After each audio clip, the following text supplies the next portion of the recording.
আপনারা দেখেছিলেন আর.জি. কর কেসে আমি বলেছিলাম আমরা ফাঁসি চাই। যারা এত পৈশাচিক অত্যাচার করে,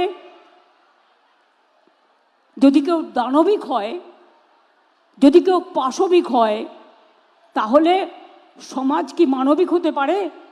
সমাজকে মানবিক করতে হবে। মা বোনদের সম্মানের স্বার্থে আমরা অপরাজিতা বিল পাশ করেছি অ্যাসেম্বলিতে।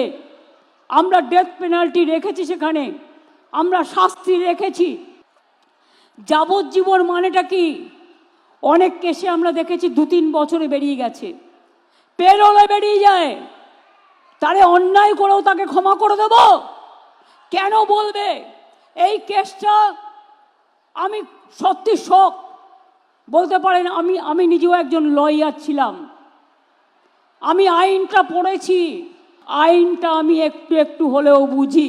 আমি অনেকগুলো কোর্টে কেস করেছি, টাকার জন্য নয়, মানবিকতার স্বার্থে। কি করে বলেন জাজমেন্ট? একটা জাজমেন্ট আমার পছন্দ হয়নি, যে it is not a rare of the rarest case. আমি মনে করি yes, it is a rare, sensitive and very very heinous crime. এবং ক্রাইম করে যদি কেউ বেঁচে যায়, সে তো আবার ক্রাইম করবার চেষ্টা করবে।